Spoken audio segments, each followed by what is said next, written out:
Before Columbus set sail, long before the name America was ever spoken, there were other civilizations here, brilliant, refined, and far more profound than we once imagined. They left no written words, yet they left behind order, belief, and a rhythm of life so deeply in tune with nature that it became almost invisible. And perhaps it was that very harmony that caused them to be forgotten. Then the winds changed. As other worlds began to expand through sword and scripture, their civilizations faded quietly into silence. Not because they were weak, but because they had become one with the earth and with time itself, until no one could tell where humanity ended and nature began. Those who came later, Columbus, explorers, missionaries, saw only forests, plains, and what they called wilderness. They did not realize they were walking upon the remains of lost cities, places once illuminated by ritual and faith. And within that silence, the past drifted away, not destroyed, but simply forgotten. Tonight, on Bedtime History, we return to this land, to listen as the earth itself tells its story. Before the mountains had names, before humans ever drew a line between themselves and nature, North America was nothing but an endless expanse, wild, frozen, and full of mystery. Ice covered nearly half the continent, stretching from the Arctic all the way down to what is now the heart of the United States.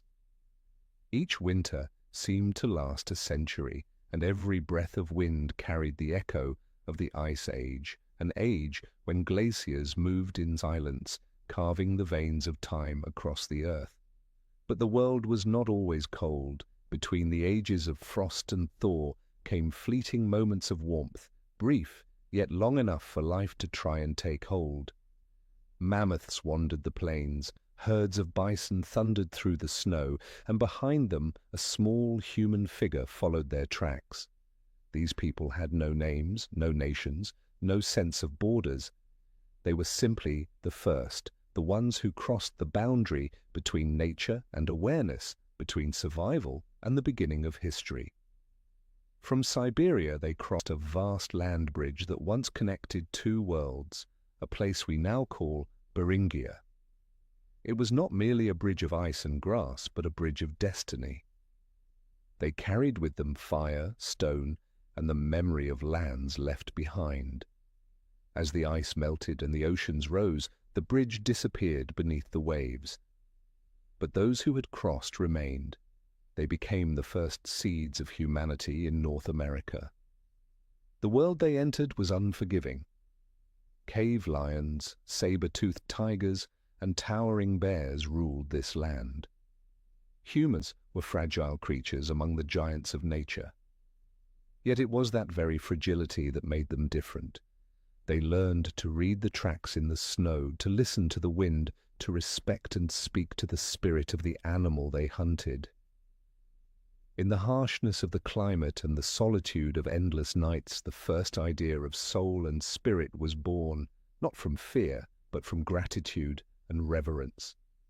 Then the seasons changed, the earth slowly warmed, and the glaciers retreated north, leaving behind fertile valleys and flowing rivers. Grass spread, forests rose, and small bands of people began to wander farther, spreading across the continent, from the Great Lakes to the Atlantic coast, from the Texas plains to the Nevada desert. They did not know they were discovering a new continent. They simply followed the herds, the sun, and the call of life itself. Each generation moved a little farther, pressing footprints into thin layers of ice, marks that would remain hidden for tens of thousands of years until humans uncovered them in the ancient earth. Those footprints, pressed into mud and ash between New Mexico and the Yukon, stand as undeniable proof that people were here long before history ever began to write. For centuries, scholars believed that the first humans arrived in North America about 13,000 years ago, the Clovis culture, named after its distinctive spear points found in New Mexico. But recent discoveries have shattered that belief. At Monteverde in Chile, wooden tools and traces of ancient fires date back nearly 18,000 years. At White Sands, New Mexico, human and child footprints lie side by side with those of mammoths dated to over 21,000 years ago. If true, that means they could not have simply come from north to south. They were already here before the ice even opened the way. The south to north hypothesis that the earliest humans might have appeared first in South America and gradually moved northward was once seen as impossible. Yet as caves in Brazil, Patagonia, and Mexico revealed artifacts older than Clovis, that impossibility began to look more like a forgotten truth. Perhaps there were many routes, not just through Beringia, but also along the Pacific coast, where small groups may have traveled by boat, hugging strips of land not yet swallowed by the sea. On the ancient geological map, the coastline looked nothing like it does today. Vast plains, now buried beneath the ocean, once stretched wide and dry, places where people may have camped, built fires, and watched the stars before the rising seas erased their world. Beneath the cold waves of the western shore, the remains of those first villages may still lie hidden, entombed in silence and sand. However they came, the first people did more than survive. They adapted. They learned to hunt giant beasts, to store food in the natural chill of ice, and to share fire as a sacred ritual of unity. And when the last bands of travelers finally crossed the final sheets of ice, they beheld something no human had ever seen before: endless plains, sparse forests, and great rivers flowing southward. There they stopped, lit their fires, and laid the first stones of community. Across the vast grasslands of the Great Plains, what we now call Kansas, Nebraska, and the Dakotas, the first people began to learn how to live with nature rather than against it. They built their camps along rivers where herds of bison came to drink, and from there they organized great hunts. No longer solitary wanderers, they lived as communities, dividing roles among themselves: sentinels to watch the herds, craftsmen to shape tools, keepers of the fire, and gatherers of food. In the harsh winds and burning sun, a simple yet effective form of society quietly took shape. Their tools were symbols of adaptation. Long before the bow and arrow, they used the atlatl, a lever made of bone or wood that hurled spears twice as far and with far more force. The Folsom and Clovis spear points, crafted from sandstone and polished to a near-perfect edge capable of piercing a bison's thick hide, reveal an astonishing level of technical skill for a hunter-gatherer society. During migration season, dozens of hunters would surround entire herds, driving them toward natural cliff traps or marshy pits. At Lindenmeyer, the soil still bears the memory of those hunts: bison bones piled upon each other, broken spear tips, half-burned charcoal, frozen glimpses of a world both primitive and deeply organized. What truly kept them alive was unity. Within each camp, roles were clearly understood: the toolmaker, the lead hunter, the meat preserver, the caretaker of children. No laws were written, but everyone knew the code. They shared their food, divided hides for clothing, and passed the fire from hearth to hearth. In a land ruled by cold and drought, it was that sense of community that gave them strength, a form of early social cohesion that laid the groundwork for the tribal cultures that would one day define the plains. Centuries passed, the world grew warmer, the grasslands expanded, and the great herds moved with the seasons. The plains people followed, carrying their own language of marks and symbols, etched onto bone, stone, and wood, to trace their paths and hunting grounds. From makeshift camps they began to create semi-permanent settlements, wooden frames covered with animal hides, food storage pits, and stone hearths fixed in place. When they began to plant small patches of corn, squash and beans near their camps, they discovered something revolutionary, that the earth could sustain them longer than a single season. It was the quiet birth of agriculture, a small invention that would shape the destiny of humankind. The artifacts left behind at Folsom, Cooper's Ferry, and Lindenmeyer are more than tools. They are traces of structured thought, of strategy, of deliberate survival. In them, we see the first seeds of society, where humans no longer merely reacted to nature, but began to plan, to cooperate, and to remember. From those windswept plains, the foundation of North America's future cultures was laid, not in stone walls or written words, but in order, discipline, and the shared memory of a people. Amid the vast green plains of the American Midwest, where the Ohio and Mississippi rivers meet, a form of architecture, unlike anything else in the world, began to rise. Upon the flat, mirror-like earth, massive mounds of soil were built layer by layer, precisely measured, deliberately shaped into circles, squares, and graceful curves that seemed to follow the paths of the stars. This was no coincidence. Someone had measured, calculated, observed the heavens, then transformed that celestial knowledge into the language of the land. When the first European explorers encountered the thousands of earthen mounds scattered across the Ohio Valley, they could only name their creators the mound builders. But behind that simple label lay a continuum of cultures spanning more than 2,000 years. The Adena people, beginning around 1,000 years before Christ, were the first to raise circular burial mounds. They chose sites near rivers, layering earth with charcoal, shells, and stone, as though each material represented one of the elements of their world: water, fire, earth, and air. Inside the Adena mounds, archaeologists have found human remains placed in fetal positions, accompanied by copper ornaments and carved stones, signs of a society already structured, ritualistic, and aware of hierarchy. From this foundation, around 200 years before Christ, the Hopewell culture blossomed. They were master architects of earth. Their geometric earthwork stretched for hundreds of meters, aligned with perfect right angles, often oriented toward the rising sun or the brightest constellations of the season. Some of their circular formations matched the lunar cycle in circumference, evidence of an astronomical understanding far beyond what Europeans once believed primitive peoples could possess. They left behind intricate artifacts, copper ornaments, fine pottery, obsidian blades, and seashells carried from the distant Gulf Coast, revealing a vast network of trade spanning thousands of kilometers. The Hopewell understood that knowledge itself was power, and that to align one's world with the sky was to bring order to the earth. There is no evidence that the Hopewell built cities or empires. Instead, they seem to have been a network of communities united by a single philosophy that humanity exists within the great turning of the cosmos, and that the earth can be written as a reflection of the heavens. In this world, science and spirituality were one. Ritual was also mathematics.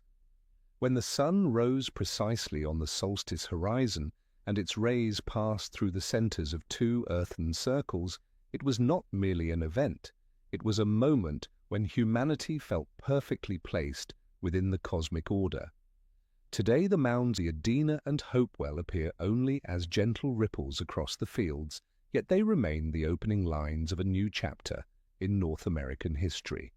From Hopewell's star-measuring wisdom, greater centers would one day emerge, places where the earth no longer only mirrored the sky, but became a symbol of power, ceremony, and civilization.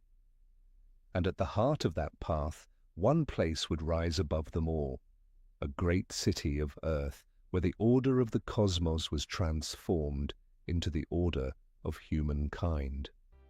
Around the year 1050 after Christ, at the confluence of the Mississippi, Missouri, and Illinois rivers, a city of earth rose, a metropolis larger than any other in North America at the time. Cahokia, the name later given to it, spanned more than 13 square kilometers and was crowned with hundreds of hand-built earthen mounds.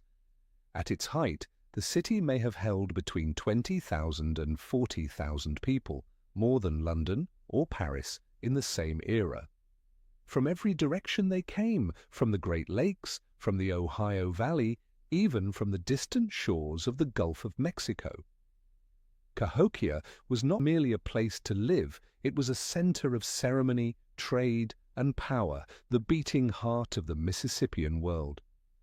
At its core stood Monk's Mound, a colossal pyramid of earth rising about 30 meters high, stretching more than 300 meters in length and nearly 240 in width, built from over 700,000 cubic meters of soil. Each layer was a page in time, a record of expansion, of ritual, of power declared. Upon its summit stood the palace or temple of the great sun, the supreme ruler believed to be the living embodiment of the sun itself. Each dawn, the first light pierced straight across the central plaza and climbed the mound's peak, transforming the entire city into a vast clock measuring the pulse of the cosmos. Surrounding Monk's Mound were more than 120 others, conical, pyramidal, and flat-topped, arranged along precise north-south and east-west axes, so accurate that even modern engineers stand in awe. On the western edge stood Woodhenge, a great solar circle of 48 red cedar posts, 125 meters in diameter, used to mark the solstices and equinoxes. When the sun rose on the summer solstice, the shadow of the central post aligned perfectly with the temple of the great sun, proof of a refined astronomical knowledge and a belief that the order of heaven must be reflected upon the order of the earth. Cahokia's economy was no less sophisticated. Canoes glided along the Mississippi carrying copper from the Great Lakes, shells from the Gulf Coast, obsidian from the Rocky Mountains, and turquoise from the far southwest. In the bustling central marketplace, these goods were exchanged alongside food, pottery, and ritual offerings. In this way, Cahokia became the crossroads of a trade network spanning more than 2,000 kilometers, a testament that the indigenous peoples of the Americas had built an interconnected economy long before Columbus set sail. Yet behind this prosperity lay a sacred order, woven from ritual. At sunrise, thousands gathered around the great plaza, all facing the peak of Monk's Mound. Priests lifted polished copper sheets to catch the first rays of dawn. Below them, white shells reflected the glow of fire, shimmering like water. Light danced across metal, across waves, across thousands of silent faces, a single moment where humanity, earth, and sky breathed together as one. Everything in their world moved in cycles. Fire met water, day followed night, the old season yielded to the new. Time to them was not a river, but a circle. When they planted seeds, lit fires, or buried the dead, they believed they were mirroring the movements of the universe itself, a ceremony in which the cosmos was both witness and participant. And when night returned, after the drums quieted and the incense faded, they looked upward. The sky stretched black and vast, jeweled with stars, and across that darkness the Milky Way curved like a great serpent of light, its body winding, coiling, gliding across the heavens. It swallowed the moon and released the sun, continuing the eternal ritual that humankind had just performed upon the earth below. In their eyes, that serpent was more than an image. It was the spirit of the cycle itself, the guardian of the gate between earth and sky, between life and death. And from the mounds of Cahokia, that belief spread outward, becoming the legend of the sky serpent, a symbol of the endless motion of the world, of the turning circle that no one could ever stop. Ancient Choctaw legends tell that the world was once covered by water. When the sky serpent stirred, the land rose and became the continents. The Creek believed that when it grew angry, storms and floods would come, drowning the earth. For the Cherokee, the sky serpent was the living soul of the Milky Way, a being of creation and destruction, forever maintaining balance between opposing forces. Elsewhere it was called Uktena, the horned serpent, said to dwell both in deep rivers and in the night sky, revealing itself only when the world fell into disorder. In indigenous art, the serpent's form appears everywhere, carved in stone, cast in copper, etched onto ancient amulets. Its eyes mirror the sun, its body coils in 7 bends, sometimes merging with wings like those of a bird, all reflecting belief that sky and earth are one continuous being. During sacred ceremonies, shamans wore serpent-shaped necklaces, symbols of their power to cross the threshold between the seen and unseen worlds. In rituals of planting and harvest, the serpent represented the river itself, the flowing lifeblood of the land. What is astonishing is how universal this image became. From the Great Lakes to the Gulf of Mexico, from Florida to Kentucky, the sky serpent appears again and again, passed down across millennia as a shared language, perhaps born in the time of the Hopewell and carried forward through generations like an engraving upon the human soul. To them, the serpent was not a god, but the rhythm of the cosmos itself, a heartbeat that humankind could only listen to, never control. Imagine a summer night, thousands of years ago. A shaman stands atop a mound, torch in hand, his voice a low chant rising into the wind. Below him the villagers stand in silence, gazing upward. The Milky Way glows bright across the sky, curving and twisting like a luminous serpent. In that moment, all of them feel the same thing, that they are alive within the very pulse of the universe. Today, as archaeologists and anthropologists trace the serpent's path across the continent, they marvel at an inexplicable unity. Hundreds of different peoples, separated by vast distances, all drawn to a single vision, the serpent of the sky. And perhaps that is why, in the rolling hills of southern Ohio, where those legends converge, there exists a place where humans carved the sky serpent not into memory, but into the living earth itself. On a gentle ridge overlooking the valley of Brush Creek, it lies coiled, nearly half a kilometer long, its body bending in 7 graceful curves, its open mouth poised as if to swallow a great earthen moon. Modern people call it the Great Serpent Mound, but for those who once lived upon this land, it was more than a monument. It was a prayer carved into the earth, a message written to the sky. From above, its form is astonishingly precise, as if guided by the heavens themselves.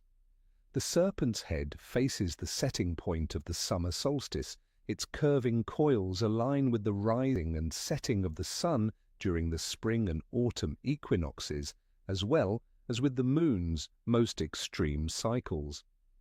Though built more than 1,000 years ago, its creators clearly understood the movements of the sky and transformed that celestial knowledge into form upon the ground. The question of who built it still has no single answer. Beneath its soil, archaeologists have uncovered layers of ash and pottery belonging to different ages. Carbon-14 analysis suggests that the mound's base dates to the Adena culture, around 1,000 to 300 years before Christ, while the upper layers, containing Fort ancient pottery, belong to the 11th century after Christ. Perhaps the Fort ancient people reused or expanded an older sacred site, a chain of generations adding to the same shape, turning it into a collective inheritance that spanned over 2,000 years. Whoever its builders were, the Serpent Mound remains a testament to astonishing skill in both engineering and astronomy. Without stone or mortar, it was formed from thousands of tons of earth, piled, packed, and sculpted, with a height variation of less than a single meter across its entire length. The serpent's body follows the natural ridge of the hill, creating the illusion of motion as moonlight slides across it at night. Each curve seems designed to catch the shadows of celestial light, a cosmic calendar that could be read not by words, but by sight. Its meaning is still debated. Some scholars see it as an agricultural observatory used to mark the rhythms of planting and harvest. Others believe it was a celestial memorial commemorating the passage of a comet or an ancient eclipse. Yet whatever its purpose, it reveals something profound, that ancient people did not need writing to record time. They wrote it in shape, in light, in earth itself. After the Serpent Mound, earthen structures of symmetry and alignment began to appear throughout the northeast, circles, causeways, and geometric formations precisely oriented to the sun and moon. From this great serpent, the idea of cosmic form seems to have taken root, a sacred model through which later circle builders continued the language of the heavens, transforming astronomy, ritual, and order into the architecture of belief. For the ancient peoples of northeastern America, the world was never just the ground beneath their feet. Every breath, every life, every death was part of a sacred order, a universe divided into two halves, the realm of light and the realm of shadow. The sun was the eye of the sky spirit, illuminating the upper world. Beneath the soil lay another domain, deep, damp, and filled with mystery, where souls dwelled after leaving the body. Between these two realms, humanity existed as a traveler, forever walking the threshold between light and darkness, between waking and dreaming, between life and death. At the heart of their belief was the sun, the supreme source of life, symbol of order, power, and rebirth. Each dawn was a new creation of the world, each sunset the opening of the gate to the underworld. The ancient shamans taught that the sun never truly died. It merely journeyed beneath the earth, carrying light into the world of shadows, and returned with the coming of morning. This eternal cycle shaped their faith in resurrection. Death was not an ending, but a return. The great earthen mounds of the Adena, Hopewell, and Mississippian cultures all reflect this worldview. Many were aligned east to west, mirroring the sun's path across the sky. Some were built in two levels, the upper for the living, the lower for the dead, where the soul began its descent into the underworld. When the deceased were buried, they were often laid on their sides facing east, as though waiting for the first light of the new day to awaken them. During funerary rites, the living did not wail, they sang. Their songs were said to guide the soul through darkness, like a canoe drifting down the river of night. This dual faith was also bound to the rhythm of the seasons. In spring, when the earth opened and green returned, the sun triumphed over darkness. In winter, when the light grew weak and the soil turned cold, the underworld reigned. The great summer solstice festivals, where people danced around fires, arms raised to the sky, were not mere celebrations of harvest, but rituals to preserve cosmic balance, to ensure that light would return after the season of darkness. Some legends say that the world beneath was not only home to dead, but also to luminous deities, fiery spirits who guarded the waters and the veins of the earth. Rivers, caves, and deep wells were seen as gates to the underworld. Shamans conducting rites often wore masks painted half gold and half black, one side radiant like the sun, the other dark as night, symbols of the balance humanity must maintain. For if one force ever triumphed over the other, the world would fall into chaos, drought or flood, famine or despair. In Mississippian art, the hawk, symbol of the sky, often appears beside the serpent, symbol of the earth. They were not enemies, but counterparts. The hawk carried souls upward, the serpent guided them below. Between them stood humanity, the only creature born of the earth yet able to gaze toward the heavens. From this awareness grew a profound philosophy, that both worlds must be honored, for light cannot exist without shadow, and life cannot endure without bowing to death. Standing between sun and soil, between light and darkness, ancient people found their place in the cosmos. They no longer lived by instinct alone. They sought to move in harmony with the rhythm of the sky. To them, the sun was not just a source of light, but the heartbeat of the world, and darkness was not destruction, but the place where all beginnings and all returns were born. From this understanding, they built their strange and sacred monuments, circles of earth, of light, and of faith, where astronomy and ritual became one, as if humankind and the heavens were breathing together. Across the misty fields of the Ohio and Scioto river valleys, vast earthen circles still lie hidden beneath modern farmland and quiet neighborhoods. They are so geometrically perfect that one might mistake them for the work of modern surveyors, yet they have been there for more than 2,000 years, shaped by hands that knew no writing, only the language of wind, shadow, and the turning of the sun. People today call them the circle builders, the ones who turned earth into calendar, ritual, and prayer all at once. Their creations stretch across central Ohio, circles, squares, and ellipses connected by long earthen avenues that flow like celestial axes. At Newark, the earthworks complex covers more than 5 square kilometers, featuring a massive circular enclosure nearly 360 meters wide, joined to a perfect square 280 meters across by a straight causeway almost 600 meters long. In the Scioto Valley, similar formations form a great network aligned along the east-west horizon, as if the entire landscape itself were one enormous observatory. When archaeologists reconstructed these sites using LIDAR technology, they discovered astonishing precision. At the summer solstice, sunrise light shines directly down the narrow earthen passage to the center of the circle. At the winter solstice, sunset falls exactly along the opposite line. Modern measurements reveal a margin of error of less than half a degree, a level of accuracy almost inconceivable for a society without metal, compasses, or wheels. For them, the sky was the clock, and the earth was its hand. But these circles were not built merely to watch the heavens.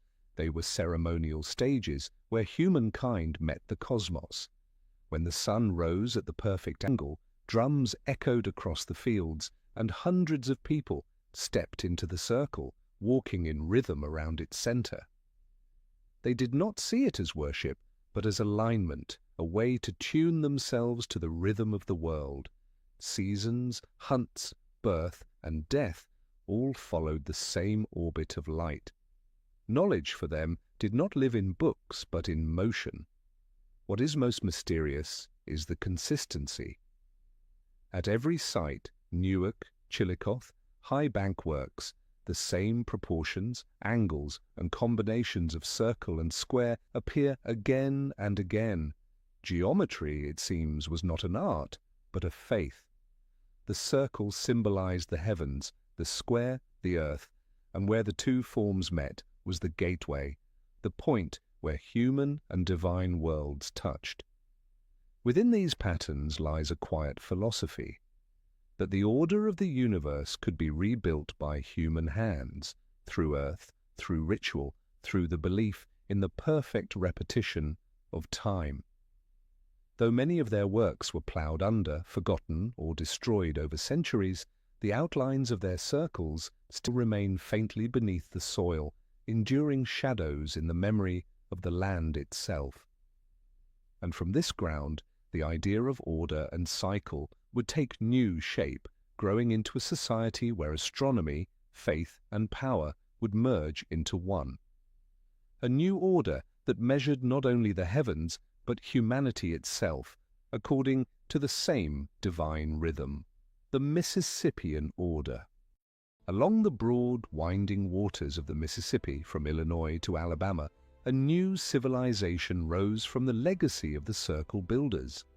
No longer small riverside communities, these were planned cities where politics, religion, and economy flowed together as one. They are known today as the Mississippians, the people of the river. The great river did more than feed them. It shaped their very soul, layered, fluid, and cyclical, just like its current. Between the years 800 and 1500 after Christ, hundreds of ceremonial centers appeared along the river's course. Each was a self-contained world, organized around a central plaza and crowned with flat-topped pyramid mounds that held temples, the homes of rulers, or ritual spaces. Around them spread the homes of the people, storehouses of corn, and intricate canals that guided the flow of water. From above, their cities resembled sacred networks, with every path leading toward the heart, where the sun was worshipped and order was maintained. This was the first society in North America to clearly define social classes. At the summit stood the great sun, both a political leader and a divine representative of the gods. Beneath him were nobles, priests, warriors, commoners, and slaves. This hierarchy was not imposed by law, but seen as a reflection of the cosmos, the sun above, the earth between, and the world below, where souls returned. No written code was needed. Belief in the cosmic cycle was the law itself. The Mississippians ruled not by force, but through ceremony. When the sun reached its zenith, the people gathered in the plaza. Priests burned incense, and the ruler appeared cloaked in feathers, his face painted red and black, the colors of day and night, of life and death. Together they reenacted the sun's journey across the sky, reminding all that the order of the universe and the order of society were one and the same. In that moment, thousands knelt toward the east, the direction of returning light, as if breathing in unison with the heavens. Behind these rituals lay a sophisticated and interconnected economy. The Mississippi served as the continent's great artery. Copper from the Great Lakes, flint from the Ozarks, shells and turquoise from the Gulf, all flowed into great centers such as Etowah, Moundville, and Spiro. The Mississippians developed advanced agriculture, cultivating corn, squash, and beans in harmony with the sun's cycle.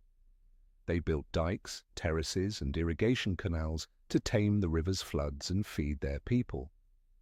They knew that if the harvest failed, the ritual would lose its meaning, and if the ritual faded, humanity would forget how to give thanks to the earth. Their art expressed this same philosophy. On pottery and ceremonial masks, serpents coil around hawks, humans transform into gods, and gods take human form. Red and black, their dominant colors, symbolized the dual forces of nature, not in conflict, but in balance. These were not decorations, but texts in clay, records of cosmic law written by hands that had no alphabet. The Mississippians did not create beauty for beauty's sake. They created to remember. Every pattern was a prayer, every vessel a map of the sacred order. Each hand that carved clay affirmed the same truth. The universe required humanity to keep rhythm, through labor, through ceremony, through gratitude to the sun, the earth, and the waters. And through the river all things moved. Offerings, beads, copper, and shells drifted downstream like messages of a living faith. The Mississippi became more than a trade route. It was a spiritual artery, where commerce was ritual, and exchange was the way humanity extended the order of the cosmos across the face of the earth. The Mississippi River, something no one could own and nothing could destroy, kept the Mississippian legacy in motion. From the Great Lakes to the Gulf of Mexico, from Missouri to Alabama, this ancient network of trade flowed like the circulatory system of the earth itself. If Cahokia was the beating heart of the civilization, then the trade routes were its veins, carrying matter, meaning, and spirit together. Every grain of copper, every seashell, every wooden canoe was a message of connection. From the warm southern seas, cypress boats carried shells, pearls, coral, and red dye northward along the Gulf Coast and up the river. Far to the north, around Lake Superior, ancient miners extracted red copper with stone hammers, metal believed to be the blood of Mother Earth. When these two worlds met, an exchange took shape: copper for shell, flint for pottery, goods for ceremony. There was no currency, no contract, only promise and trust. Trade required no written law, for it was governed by belief that giving was a way of keeping the universe in balance. The rivers became the great highways of ancient North America. The Mississippi, Ohio, Tennessee, and Missouri linked together to form one of the most powerful natural transport networks in the ancient world. Along these waters, goods traveled with languages, rituals, and stories. From the south came pearls and Gulf shells. From the north, copper, chert, and rare feathers. Artifacts from the Appalachians and even the Rocky Mountains have been found in burial mounds across Illinois and Tennessee, evidence of an invisible highway that connected the continent thousands of years before Columbus. River markets were the centers of social life. Traders met shamans, potters met hunters, and rituals mingled with commerce. Trade was not only the exchange of goods, it was the exchange of ideas, an invisible web of spiritual and cultural flow. A carved wooden mask from Florida would appear as far north as Wisconsin. A shell etched with the serpent and hawk motif of the Gulf would rest in a noble's grave in Ohio. These objects were not merely traded, they were carried like talismans, like promises that the universe remained united by unseen currents. Maintaining such a network was no easy task. Each season, the river shifted its course. Traders had to learn to read the stars, the wind, and the song of the current. Without maps, they navigated by memory and symbol. Carvings on pottery, bone or shell, served as the language of trade, each spiral or engraved line a sign of a tribe, a greeting, or a pledge of safety. In a world without writing, commerce became the first universal language. Today, archaeology has retraced those ancient roots. In Illinois, shells from the Caribbean have been unearthed. In Tennessee, copper from Lake Superior. In Florida, obsidian from Mexico. These artifacts travel thousands of kilometers, crossing the lands of countless peoples, yet they bear shared markings, a silent testament that trade was the bridge between culture and faith. For the Mississippians, trade was not merely survival, it was equilibrium. They believed exchange was the law of nature.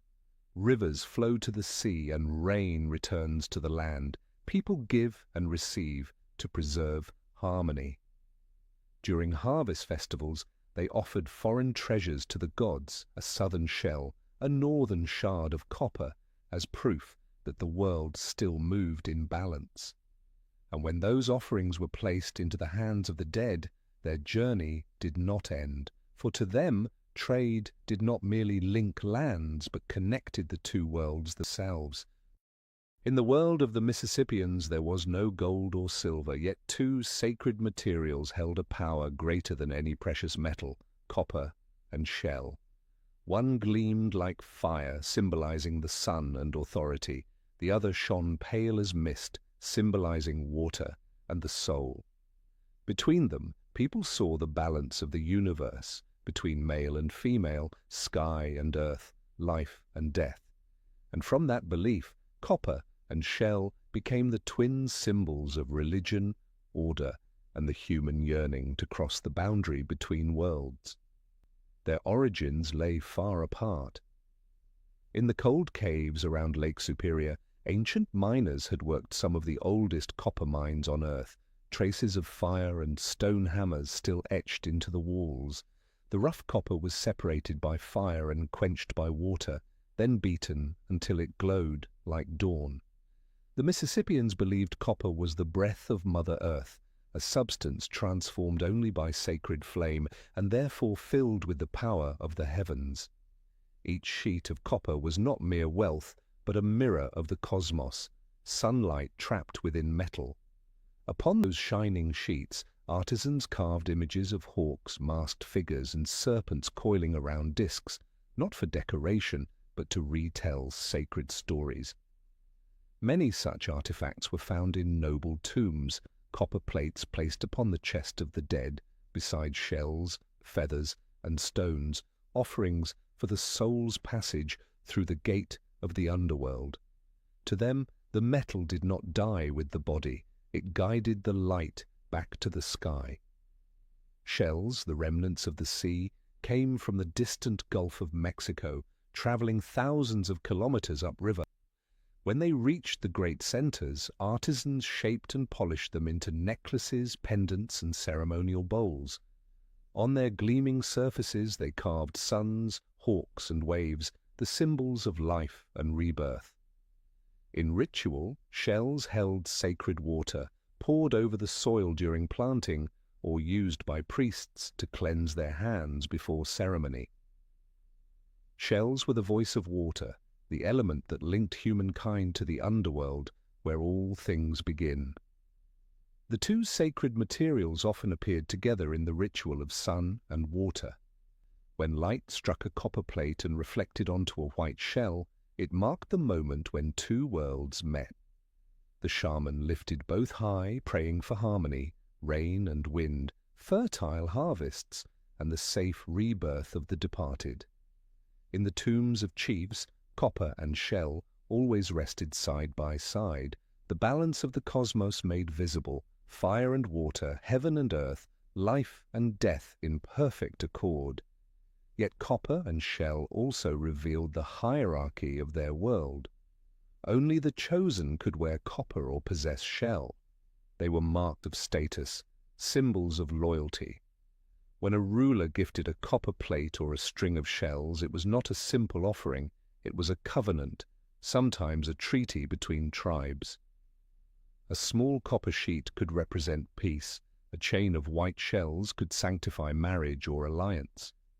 As time passed and the trade routes weakened, copper and shell became scarce.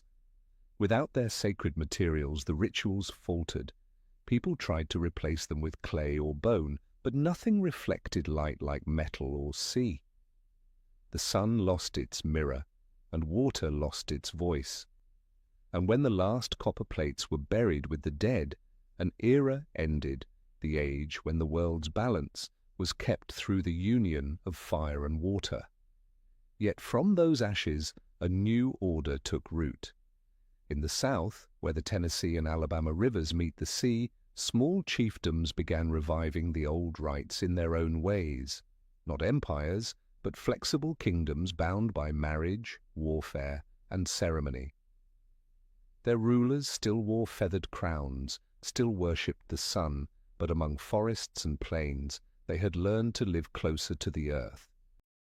They came to be known as the Southern Kingdoms, the native chiefdoms of the American South, stretching from Georgia to Alabama, from Mississippi to Florida. Here the spirit of the Mississippian world still breathed, not as bright as before, but deep, steady, and enduring like the slow pulse of a heart that had survived the storm. Amid the oak forests and open fields, these kingdoms preserved the echoes of the old order. At the center of every community rose an earthen mound, part temple, part palace, part emblem of power. Atop it sat the ruler, not merely a chief, but one believed to carry the spirit of the divine. They bore many titles, Great Sun among the Natchez, Miko among the Creek, and Chief Priest among the Choctaw.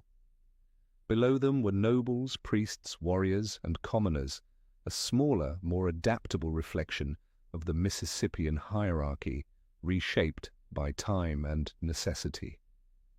What sustained these kingdoms was not military might, but alliance and ritual.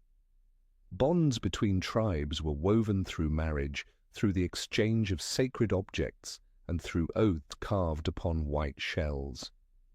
The Creek allied with the Yuchi, the Choctaw traded with the Chickasaw, and the Natchez, the closest heirs of the ancient Mississippian heartland, continued to worship the sun, believing their ruler to be the child of light itself. When war came, they carried not only weapons but the symbols of their gods, for to them battle was also ceremony, a sacred test of balance. One remarkable feature of the southern kingdoms was their matrilineal rule. In many nations, power did not pass from father to son, but from a ruler to his sister's child, the female line seen as the true source of life, fertility, and renewal. In their world, woman was the vessel of the divine, the living earth from which both gods and people were born. Through this system, power never stagnated. It flowed, cycling like the setting and rising sun, like the turn of dry and wet seasons.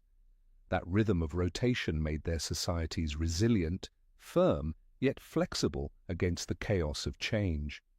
Confederate councils were still held along the banks of the Alabama and Apalachicola rivers. Elders sat around the fire, smoking the peace pipe, speaking of harvests, disputes, and the bonds between nations. There were no thrones, no written laws, only consensus. Order endured through memory and ceremony, through the retelling of old stories about the sun and the waters, reminding all that true authority came not from man, but from nature itself. Yet beneath this calm surface, cracks began to spread. The climate shifted, the rains came late, the soil grew dry. Forests were cut for timber, charcoal, and construction. As the earth weakened, so did trust among the tribes. Small disputes turned to holy wars, each people convinced that only their God could restore balance to the world.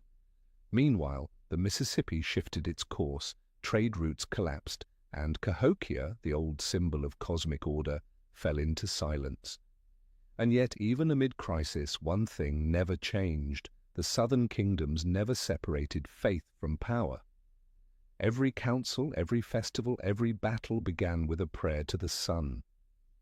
When a ruler died, he was not simply buried with sacred objects. His temple atop the mound was set aflame, sending his spirit skyward. It was not death, but a rite of renewal, power, leaving the flesh to rejoin the eternal cycle as if the universe itself were beginning again. And then, around the year 1300 after Christ, the flame went out. Cahokia, once home to tens of thousands, a city built from earth and faith, became, within just a few generations, an empty field. Wind and grass reclaimed the sacred mounds where temples to the sun once stood. The ceremonial avenues vanished beneath layers of silt. The great plazas where thousands once gathered now survive only as the silent shadows of memory. For centuries, archaeologists have asked the same haunting question. What happened to Cahokia, to a civilization that once touched the light of the divine, only to sink into the darkness of forgetting? There was a time when this city embodied the cosmic order, where humans lived in rhythm with the sun, the soil, the water, and ritual. But that very greatness became the seed of its fall. The population swelled beyond what the land could feed. Forests were stripped bare for wood, to build homes, to fire pottery, to raise the towering mounds. The earth cracked, the river changed course, the waters dried, and then came floods. Nature, once their sacred ally, began to turn against them. Some scientists believe climate change was the chief cause. In the late 13th century, the Earth entered a brief cooling phase now known as the Little Ice Age. Harvests failed, rainfall shifted, and the Mississippi rose unpredictably, sweeping away fields. Farmers who once trusted the gods to protect their crops began to doubt. When rituals no longer brought rain, faith began to crumble. The rulers lost their divine authority. The social order dissolved like layers of soil carried off by the flood. Others suggest Cahokia collapsed from within. As the ruling class grew distant from the people, ceremonies turned hollow, and citizens began to leave. Archaeological evidence tells of growing unrest, human bones bearing marks of violence, homes burned, temples abandoned. Some mounds were left unfinished, as if their builders had walked away mid-construction, or simply lost the will to continue.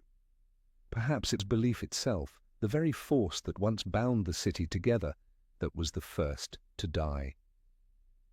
When modern archaeologists unearthed its remains, they found traces not of destruction, but of departure. There were no mass graves, no toppled walls, only new layers of soil gently covering the old. It was as though the people of Cahokia knew their time had ended and chose to leave in silence, offering their city back to the earth as a message to those who would come after. After Cahokia fell silent beneath the soil, something strange happened. The rivers still flowed, the forest still breathed, the birds still returned with the seasons. Yet the people began to move. It was not an exodus of panic, but a quiet migration. They did not vanish, they dispersed like seeds carried by the wind, scattering the memory of the Sun City across the continent. From Illinois down to Tennessee, from the Ohio Valley to the shores of Florida, groups of people carried fragments of Cahokia's culture, its symbols, and its spirit, giving rise to those we now call the wandering tribes. They did not travel as armies, but as families. Some followed the rivers, others the trails of the herds, and some simply walked eastward, toward the sunrise where they believed their ancestors had once come from. With each step, they carried small sacred things: a piece of pottery, a copper amulet etched with a hawk, a handful of ash from an old mound. These were not mere keepsakes, but vessels of memory. To them, leaving Cahokia was not abandoning home, it was carrying its soul forward. They blended into the landscape, building new camps by rivers, lighting fires on unfamiliar soil, and retelling old stories to their children. Over generations, those stories ceased to be history and became legend, tales of the hill where the sun sleeps, of the giant who lifted the earth toward the sky, of the serpent as long as summer. Slowly, memory became myth, and myth became identity. Later, ethnographers would notice striking similarities among the tribes of the eastern and southern woodlands, the same symbols repeating across vast distances: serpents, birds, and circles. The Creek people still held the green corn ceremony, a harvest ritual that descended directly from Mississippian agricultural rites. The Natchez still called their ruler the Great Sun and worshipped the sun as the supreme deity. The Cherokees still spoke of the mound builders who vanished westward, leaving footprints in the forest. It seemed that the memory of Cahokia had never truly died. It had simply changed its name, its tongue, and lived on in the hearts of the wanderers. In their world, the past was never severed. There was no before and after, as in European history, but a great circle of time where ancestors, descendants, and spirits all coexisted within the same sacred space. When elders told stories, they did not begin with long ago, but with when the world was young. In those words still echoes Cahokia's belief that life always returns, that no matter how far humanity travels, it remains within the eternal rhythm of earth and sky. Some went even farther, crossing the Appalachian Mountains to reach the Atlantic coast. There they met other peoples, trading, marrying, and blending. From these crossings, new cultures were born: the Powhatan of Virginia, the Timucua of Florida, distant heirs of the Mississippian flow. They no longer remembered the name Cahokia, but they still honored the sun, the spirit realms, and the cycles of birth, death, and renewal. The memory of a vanished city had become cultural DNA, passed through blood, through song, through tattoo and dance, an echo of a civilization that once burned bright, then dissolved into the living memory of the ocean's edge. And it was there, along that coastline, where the memory of the Mississippians mingled with sound of the waves, that another chapter of history began. Since the first European ships landed in the 15th century, the story has always been told that Columbus was the man who united the Old World with the New. But what if that was not entirely true? What if, centuries or even millennia before him, Others had already crossed the sea, touched this continent, and then vanished like shadows upon the waves. The idea of pre-Columbian contact is not a modern fantasy, but a theory grounded in evidence, and among all possibilities, one case stands firm. The Norse, the seafarers of the north, descendants of people who lived between ice, wind, and a restless ocean. Their story begins in the sagas, the old Icelandic chronicles that recount the voyages of Leif Erikson, the son of Eric the Red. Around the year 1000 after Christ, he left Greenland, blown off course by the wind, and came upon a land of forests, fish, and green meadows. They called it Vinland, the land of wine. They built houses, hunted, explored, and for a brief moment believed they had found a new world. For centuries, the story was dismissed as legend until 1960, when two Norwegian archaeologists, Helge and Anne Steen Ingstad, excavated Lanso Meadows in Newfoundland. Beneath the frozen ground, they uncovered 8 long wooden houses, stone hearths, a forge, and iron ship nails crafted on site. Radiocarbon dating placed them between the years 1000 and 1020, more than 4 centuries before Columbus ever set sail. It was undeniable proof the Vikings had crossed the Atlantic and set foot in the Americas. They stayed only a short while, long enough to work iron, repair ships, and perhaps trade with the local people the sagas called the Skraelings, likely ancestors of the Beothuk. But the encounters soon turned violent. The chronicles describe exchanges of furs and milk, followed by clashes that forced the Norse to retreat to Greenland.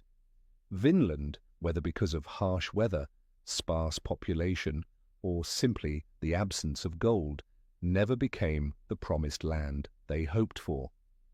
They departed, leaving their silent wooden dwellings behind, swallowed by mist. Yet one question remains: where exactly was Vinland? The sagas speak of 3 lands: Helluland, the land of stone, likely Baffin Island; Markland, the land of forests, possibly Labrador; and Vinland, a place where wild grapes grew naturally, perhaps as far south as Nova Scotia or even New England. If true, the Vikings travelled much farther than the single known site suggests. Even today, driftwood samples, rusted iron tools, and traces of ancient campfires continue to surface along the North Atlantic coast, like fragments of waves left behind by their voyage. The Vikings may have departed, but they left behind the first confirmed European footprints on American soil, a timeless reminder that the ocean has never been a wall, but a bridge between worlds thought forever apart. But the Vikings were not the only possibility. On the far side of the Atlantic, scholars as early as the 19th century began to ask a daring question.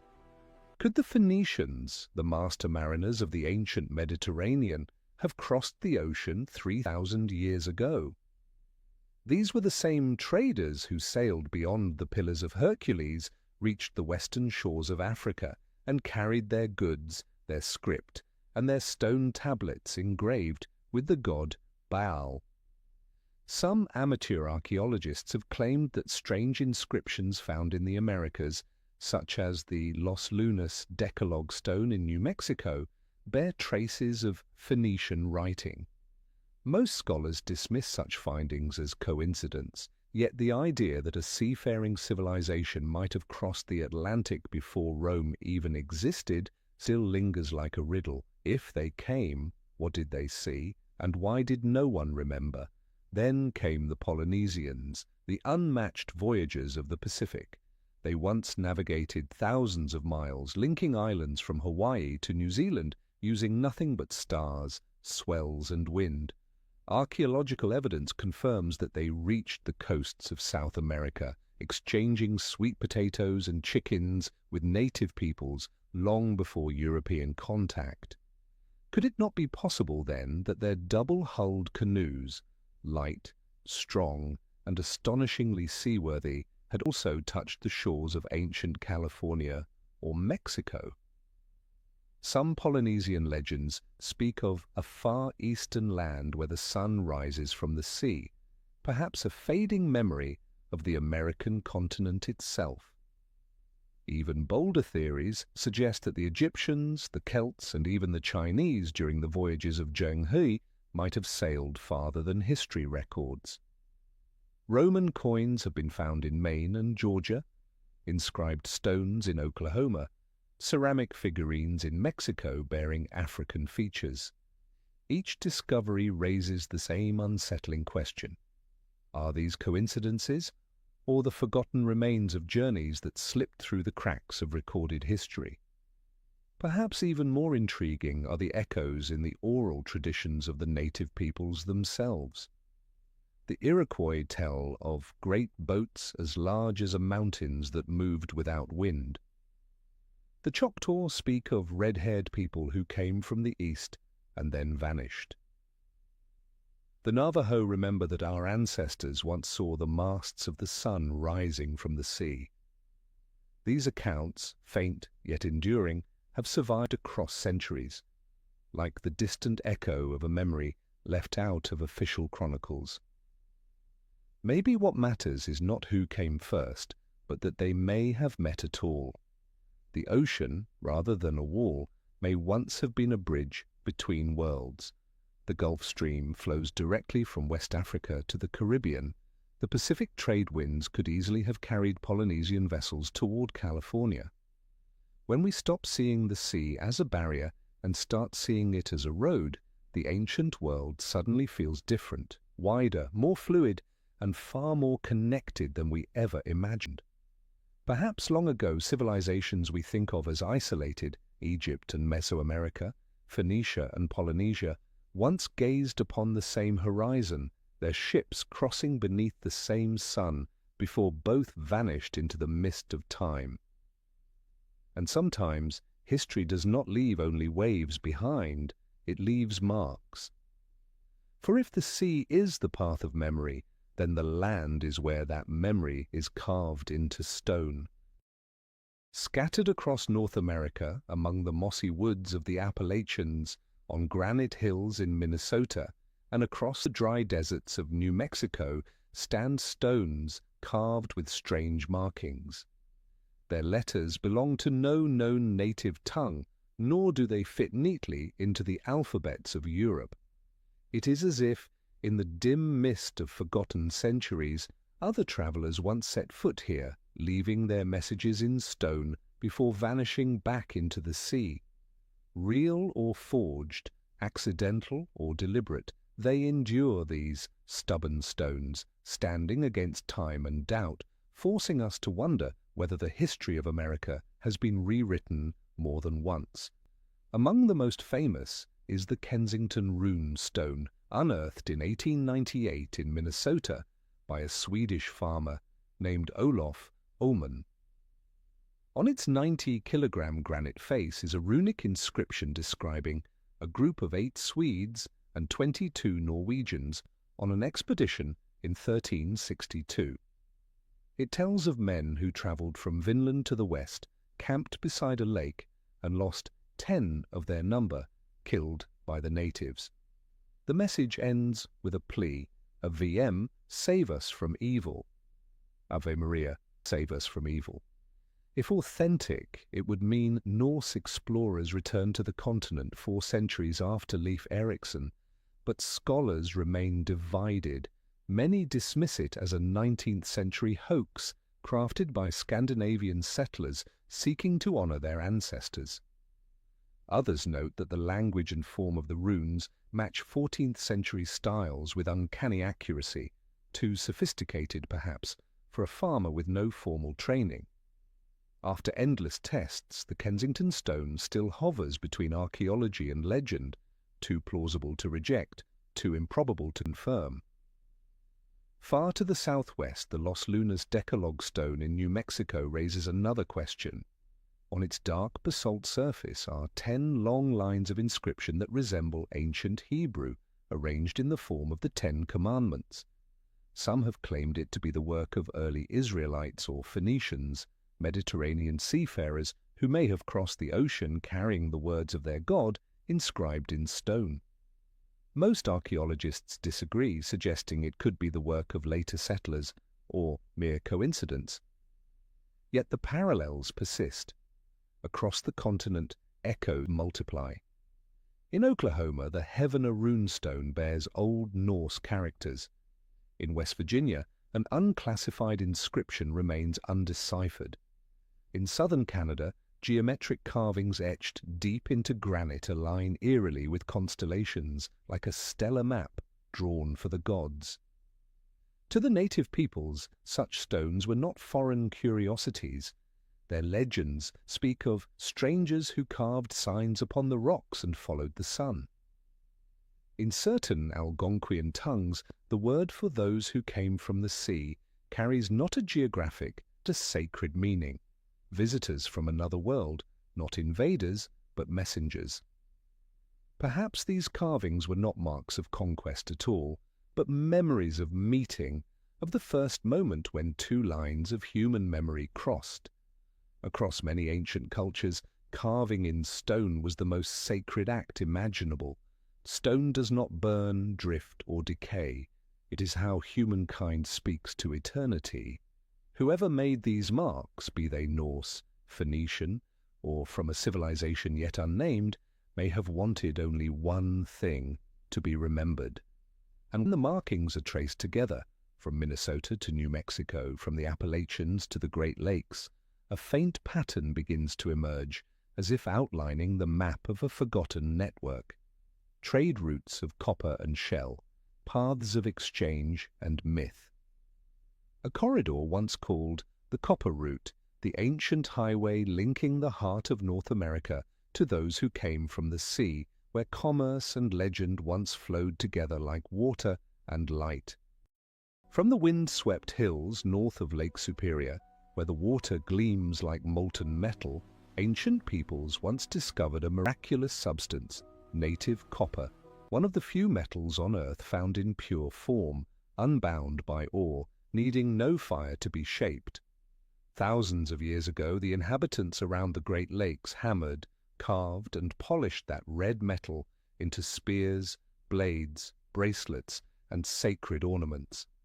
It was more than a tool, it was the metal of the spirit, shining at the crossroads of earth, fire, and water. On the Keweenaw Peninsula and Isle Royale, archaeologists have uncovered tens of thousands of prehistoric mines, some dating back more than 5,000 years. Stone hammers, broken veins of ore, and deep extraction pits reveal that millions of tons of copper were once taken from the ground.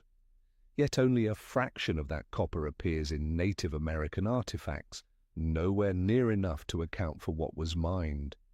Most of it somehow is gone.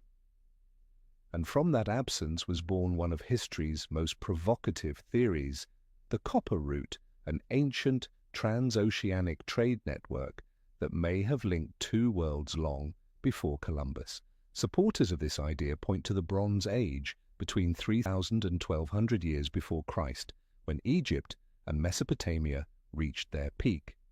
The demand for copper in the ancient Near East far exceeded local supply. Strangely, the copper from the Great Lakes matches the chemical purity and isotopic balance of some artifacts from the Mediterranean. Could it be that millennia before the age of sail, a sea highway crossed the Atlantic, where copper was exchanged for gold, salt, or sacred goods? The Phoenicians, masters of ancient navigation, are often named in this hypothesis. They had already sailed beyond the Strait of Gibraltar and along the west coast of Africa.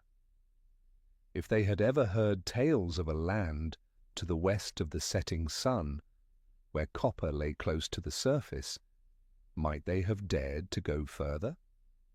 Some imagine they reached the shores of Canada or New England mining copper, trading with the local peoples, and returning east with ships filled with gleaming treasure. No proof exists, and yet no evidence fully denies it either. Only the faint ripples of geology and legend remain. The Ojibwe, who still live near Lake Superior, tell stories of people who came from the sea, with light hair and skin like stone, arriving in boats with wings. They spoke no known language, traded metal and shells, and vanished again into the mist. The tribe called them the people of the setting sun. Perhaps it was only a metaphor, or perhaps the echo of a real encounter passed through so many generations that it became myth. Modern isotope studies now suggest that Great Lakes copper is distinct from that of the Near East, leading many scientists to reject the idea of transatlantic trade. Yet the question lingers: if it was not carried away, where did those millions of tons of copper go? No caches have been found, no signs of recycling, no evidence that local cultures used it in such vast quantity. It seems as if part of it simply vanished, as though someone once came, took what they needed, and left forever. Some geographers propose a natural route. From Keweenaw Peninsula, ancient traders could have followed the Mississippi southward to the Gulf of Mexico, then ridden the Gulf Stream across the Atlantic.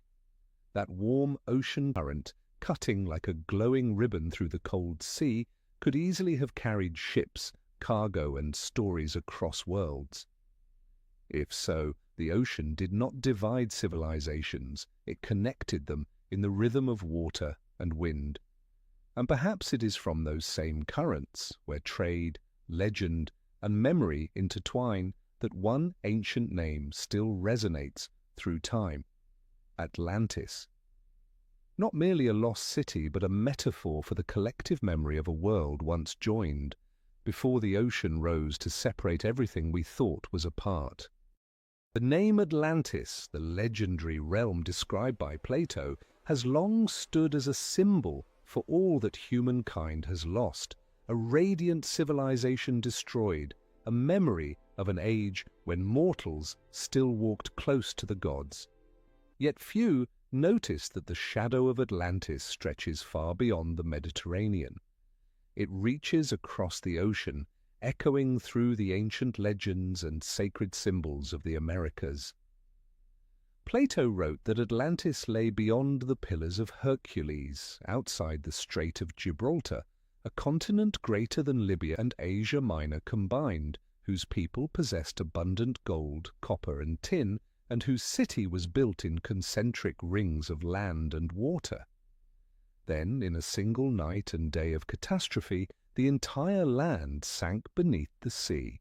Although Plato may have meant it as an allegory of moral decay and the corruption of power, the story feels too vivid, too precise, as if he were describing something humanity once remembered, not merely imagined. And when European sailors first crossed the Atlantic, many believed that the world beyond the waves was the very place where Atlantis had once been. But there is another line of thought, that North America itself may be the surviving remnant of that sunken world. In the 19th century, scholars such as Ignatius Donnelly proposed that the great American civilizations, the Maya, the Inca, the Mississippian, were descended from the survivors of Atlantis. When their homeland drowned, they sailed across the ocean, carrying with them knowledge of astronomy, architecture, and sacred ritual. They reached the Yucatan, then followed the Mississippi deep into the continent, planting the seeds of order, of earthen pyramids, of solar worship, the same symbols that still shimmer through their descendants' heritage today. Though no archaeological evidence supports that claim, it reflects a deeper intuition that all civilizations may rise from a shared memory, then vanish, leaving only faint trails in myth. Curiously, many Native American stories also speak of lands swallowed by the sea. The Hopi tell of 4 worlds, 3 destroyed by water, fire, and ice. The Choctaw speak of the land the ocean reclaimed when people forgot the teachings of the sun. The Cherokee remember those who could fly, who once lived upon lands now beneath the waves. Different tongues, different faiths, yet one echo. Water once took back what the earth had given. When archaeologists found submerged formations beneath the Gulf of Mexico, aligned stone blocks and stair-like terraces buried in silt, the world was reminded of Atlantis again. Some believe these are the remnants of a civilization drowned during the Great Cataclysm at the end of the Ice Age, around 12,000 years ago, coinciding with the Younger Dryas, a sudden global freeze that melted glaciers, raised sea levels by over 100 meters, and erased countless coastal worlds. If Atlantis truly existed, perhaps it vanished with that upheaval, yet its memory of balance, of light, of harmony between humanity and nature may still resonate, whispering through rituals and social orders built around the sun and flowing water. Perhaps Atlantis is not beneath the sea at all, but within the collective memory of humankind, a symbol of the eternal longing to reconnect what has been divided. Man and nature, individual and community, present and past. And millennia later, among the northern forests of New York, where the Hudson River meets Lake Ontario, a new order would rise, humble yet profound, one that would forever change how humanity understood itself. It was not an empire, it was not a kingdom, it was a union, a great alliance of peoples who called themselves Haudenosaunee, the people of the Longhouse. That Longhouse was more than a shelter, it was a philosophy, many nations living under one roof, distinct yet united, debating without destroying, bound together by dialogue rather than domination. From 5 great nations, the Mohawk, Oneida, Onondaga, Cayuga, and Seneca, emerged the Iroquois Confederacy, one of the oldest functioning democracies on Earth. Power here did not rest in a single ruler, but in the voice of a council. Every important decision required consensus after long discussion, and women, especially the clan mothers, held the authority to choose and depose the male chiefs. According to Iroquois oral tradition, this confederacy was born not from conquest, but from a message of peace. Long ago, the land was torn by endless tribal warfare. Battles fought over honor, hunting, and revenge. Then came a man known as the peacemaker, a messenger of balance. He carried not weapons but symbols, an ear of corn, a fish, and a bundle of arrows tied together, representing sustenance, life, and strength in unity. Beside him traveled Hiawatha, a man once broken by loss who became the voice of compassion. Together they journeyed from village to village, preaching the great law of peace. One by one the nations listened. The Mohawk, Oneida, Onondaga, Cayuga, and Seneca buried their weapons beneath a great white pine tree so that its roots might spread in all directions, a sign that peace would take hold deep within the earth. From that moment, the tree of great peace became the living spirit of the Confederacy. Later, a 6th nation, the Tuscarora, joined the Union, forming what would be known as the 6 Nations, a network of stability and cooperation that shaped the political landscape of northeastern North America for centuries. Their political structure was astonishingly sophisticated. Each nation maintained its own council of elders and family representatives. From these, chosen leaders, called sachems, were sent to the Central Council of the Confederacy. There, every matter was debated until unanimous agreement was reached. There were no votes, no majorities. No one wins, no one loses, they said. If someone loses, peace is lost. It made decisions slow, but enduring. Once a consensus was reached, it could stand for generations. Equally remarkable was their matrilineal system. Lineage passed through the mother, and women held the power to appoint and remove chiefs. The clan mothers preserved memory, mediated disputes, and ensured that leadership remained accountable to the people. In Iroquois society, women were not on the margins. They were the roots of authority, the keepers of balance. The great law of peace was more than a constitution, it was a philosophy of life. It rested on three pillars: peace, equality, and wisdom. Peace was the foundation, equality ensured that every voice was heard, wisdom demanded that every decision be made with foresight for the benefit of the seventh generation to come. This 7 generations principle still echoes today. Make every choice as though your descendants 7 generations hence will live with its consequences. It is a vision of responsibility linking people to land and present to future. To the Iroquois, democracy was not the right to speak louder than others. It was the duty to listen deeply.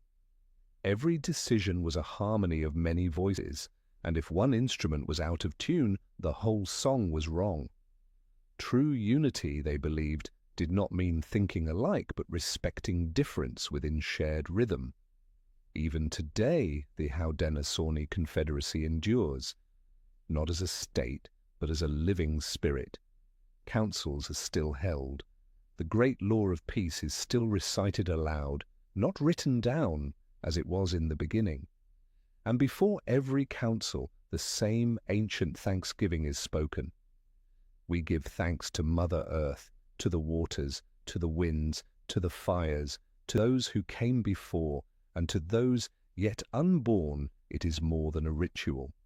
It is a declaration of civilization itself, a reminder that no democracy can survive without gratitude to the land beneath and to the time that sustains it.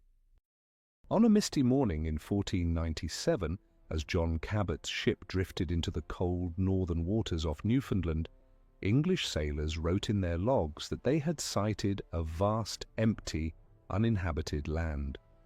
Thousands of miles to the south, when Christopher Columbus stepped ashore on a Caribbean island and raised his cross, he too believed he had discovered a terra nullius, a land belonging to no one. But they were wrong. This was not empty land. It was a living world, remembered, tended, and loved for tens of thousands of years. They simply did not know how to see it. When Europeans arrived, they carried not only sails, but an entire ideology. In their vision, land was wealth, people were labor, and history began only when written down. The oak forests, the maize fields, the ceremonial mounds, all were seen merely as nature. They did not understand that the forests were burned seasonally to renew life, that the grasslands were maintained through cyclical harvests, that rivers were the veins of living communities.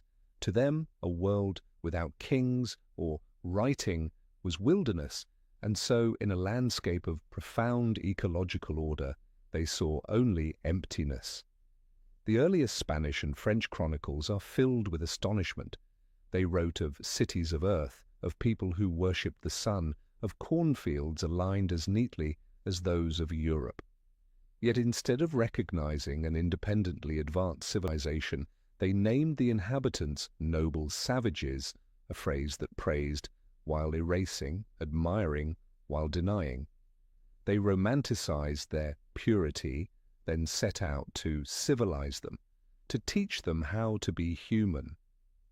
For the indigenous peoples, that moment was like a cold wind sweeping through their world.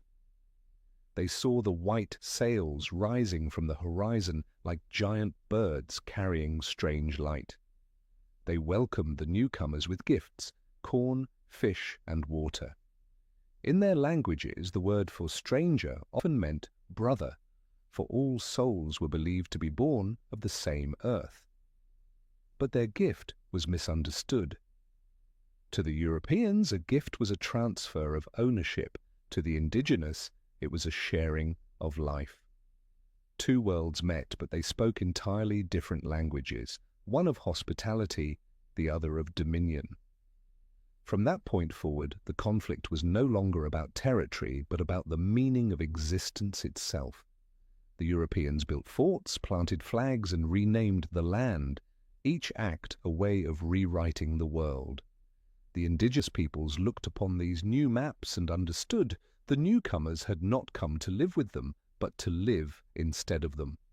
Names like El Dorado, New World, and Nouvelle France began to cover lands that already had names, spirits, and memories. To the native peoples, land could never belong to anyone, because they were part of the land, not its owners. The New World, therefore, was never new. It was an ancient memory misread by foreign eyes. Yet that misunderstanding would ignite a chain of upheavals no one could foresee: the spread of disease, the flood of migration, and the erasure of memory. They were the shadows gathering behind the white sails, the darkness that followed the dawn. Before the great battles, before the broken treaties, before the forests were cut down, death had already arrived. It came not with swords or uniforms or royal decrees, but in breath, in wind, in the warmth of a shared blanket. Within a single century of first contact, over 90% of North America's indigenous population vanished, not by war, but by disease. It was an apocalypse without thunder, a massacre without soldiers, yet it changed the soul of the continent forever. The Europeans brought with them things invisible but deadly: smallpox, measles, influenza, typhus, malaria. To immune systems that had never met such invaders, these diseases spread like wildfire through dry grass. One sick traveler could infect an entire village within days. When the first expeditions moved on, they left behind silence, empty homes, untended fields, entire nations erased before anyone could even name the catastrophe. Many lands the colonists later claimed as uninhabited were, in truth, open-air cemeteries. Smallpox, and the empire's invisible weapon, struck first. It came north with the Spaniards from Mexico, then drifted east with French and English traders along the Mississippi and St. Lawrence rivers. Missionaries recorded scenes too terrible to describe. Their faces swelled, their skin blistered like coals, their eyes went blind, they died without recognizing one another. In many tongues, smallpox was called the sky's sorrow, for they could not understand why their gods had turned against them. So many died that there were none left to bury the rest. Villages were reclaimed by the forest, trails disappeared under new grass, and rivers swallowed canoes left to drift. When the English arrived in New England a century later, they wrote with wonder, "The land is rich and empty, as if nature herself prepared it for us." They did not know, or refused to know, that it was disease, not providence, that had cleared their way.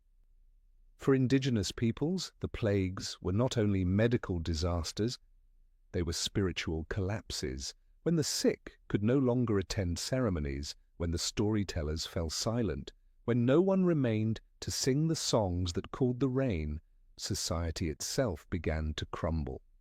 In their cultures, every role, healer, drummer, keeper of tales, was sacred. When they died, not only lives ended, but memories too. Ancient stories tell of souls of the sick wandering, unable to find their way home. Shamans lit sage and sweetgrass, singing the old songs to guide them back to Mother Earth. But eventually even the healers succumbed. The fires went out. The songs stopped. Silence spread. Spanish chronicles describe once dense regions of the southeast, filled with thriving fields and earthen cities that turned to wilderness within 2 generations. When Hernando de Soto marched through the Mississippi Valley in 1541, he saw cultivated fields, plazas, and ceremonial mounds. A century later, French explorers found only forest and soil-covered ruins, the ghostly outlines of civilizations mistaken for natural hills. In that silence, nature returned. Trees reclaimed houses, deer and wolves walked forgotten roads. Modern scientists believe the population collapse was so vast it reduced global carbon dioxide, cooling the planet slightly, a tragic contribution to Europe's Little Ice Age.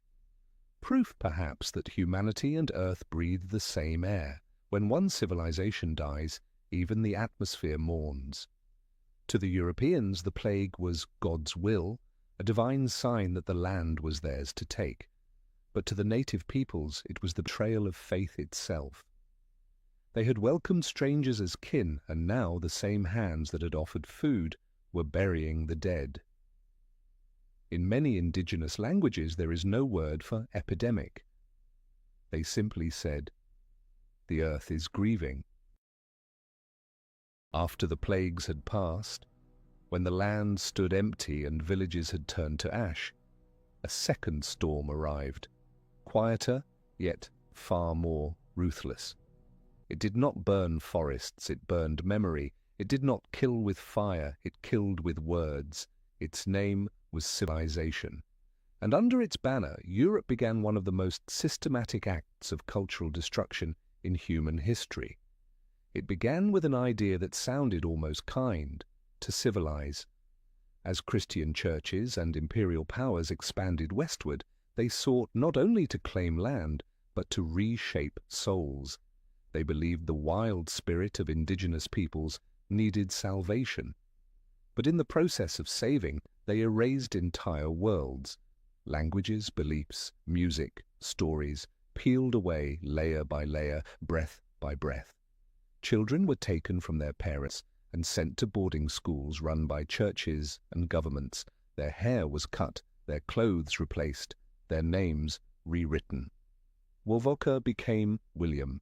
Chenoa became Mary. Names that carried the voices of ancestors were erased from the roll calls. "Kill the Indian in him and save the man," read an actual motto of those schools. And with every classroom lesson, a piece of culture died. Language, the heartbeat of memory, was banned outright. Any child caught speaking their mother tongue was beaten, locked away, or forced to kneel for hours. Within a single generation, hundreds of languages disappeared.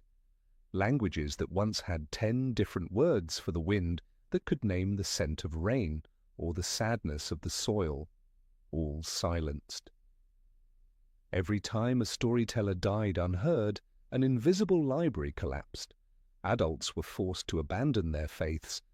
The sun dance, the rain ceremony, the ghost dance, outlawed as pagan. Sacred statues were smashed, drums were burned, and holy landscapes were renamed after Christian saints.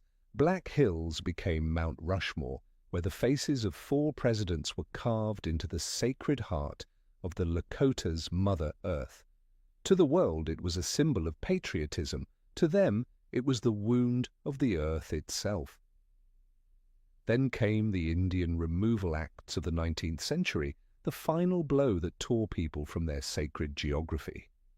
Hundreds of tribes were forced to march thousands of miles to dry, desolate lands called reservations, far from water, far from memory. Tens of thousands died from hunger, cold, and exhaustion. The survivors called it the Trail of Tears. Children born on that march grew up without knowing what the word home meant. And when they came of age, they no longer spoke the language of their grandparents. A civilization had been uprooted from its soil, and there is no pain deeper than that. Meanwhile, churches rose upon holy ground, chapels were built atop burial mounds, crosses replaced stone circles, agricultural festivals were renamed as saints' days, ancient stories were baptized, rewritten to fit the Bible. The Great Spirit, once the divine presence that lived within all things, was replaced by a distant, singular God who ruled from above and judged from afar. To the indigenous, this was not conversion. It was the loss of their very voice to name the world. By the 20th century, the United States and Canada had legalized this erasure. Reservations became instruments of control. Indigenous peoples could not leave without written permission, could not hunt on ancestral land, could not hold ceremonies without government approval. Everything that once defined them, their way of living, their way of thinking, their way of telling stories, was fenced in with barbed wire. An anthropologist once wrote, "When I entered the reservation, I did not find wilderness. I found silence. The kind of silence that follows after memory has been buried alive. The 21st century began not only with technology, but with memory being restored. Beneath the quiet soil of North America, the past is rising again, no longer through legend, but through radar light, isotopic data, and strands of ancient DNA. After centuries of being dismissed as wilderness, science is now confirming what indigenous peoples never forgot, that this was once a world of order, intellect, and spirit. From the skies, electronic eyes, LIDAR, sweep over forests and plains, revealing circles, plazas, and ceremonial axes hidden for centuries beneath the earth. Under Illinois, networks of straight lines and concentric mounds show that Cahokia was not merely a large village, but a carefully planned city aligned with the cosmos, its avenues synchronized with the cycles of the sun. In Louisiana, Poverty Point emerges in satellite images as a series of concentric earthen rings, proof that 3,000 years ago the peoples of the Americas were already organizing space like engineers of both earth and heaven. New tools, isotopic analysis, ancient DNA sequencing, multispectral imaging, are redrawing the map of civilization. From Ohio to Alabama, hundreds of earthworks once blurred by farming have been digitally restored, revealing astronomical precision down to a single degree. Beneath moss in northern Canada, traces of round houses and copper artifacts uncover a network of technology and trade stretching thousands of miles. The entire continent, once thought fragmented, is reconnecting, as if Earth's own memory was sketching itself anew. Yet the most extraordinary rediscovery does not come from machines, but from the meeting of two ways of remembering. When archaeologists announce a new radiocarbon date, indigenous elders often smile. Our ancestors told that story long ago. To them, science has not discovered anything. It has merely caught up to memory. With every site that receives a new name, a corresponding song is sung, a reminder that archaeology does not unearth the past, it verifies the faith of the land. Because of this renewal, long-forgotten centers are entering the world's heritage once again. Cahokia and Poverty Point are now UNESCO World Heritage Sites. Etowah and Moundville have become research and cultural centers. The ceremonies of the sun, the once silenced languages, are being taught again in schools. Songs once buried in dust now echo across excavation sites. Science, once the instrument of conquest, has become a way of returning, of listening to what the earth has been saying all along. Ancient DNA studies have gone even further, revealing that the indigenous peoples of North America were never late arrivals, but a continuous lineage stretching back at least 15,000 years. Unbroken, rooted. They did not appear in history, they are history. That realization forces the world to reconsider civilization itself, not as something built from marble or metal, but as a balance between human and nature, a wisdom that modern science is only now learning again from them. And when the last layer of soil is lifted, when sunlight spills across the sacred mounds, one truth becomes clear: nothing is ever truly lost, only forgotten. The rediscovery, then, is not merely an excavation of artifacts, but an excavation of human memory.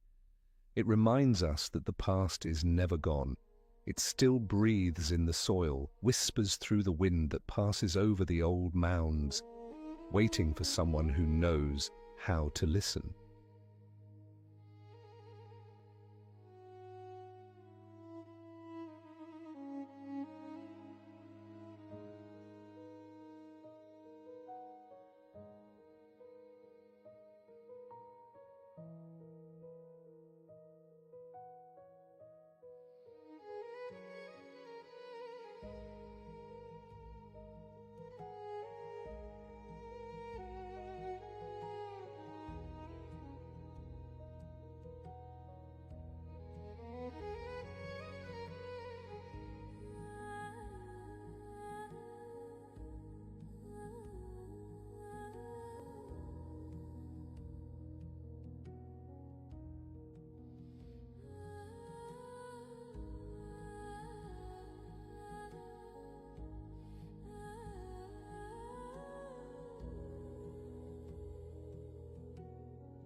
Mm-hmm.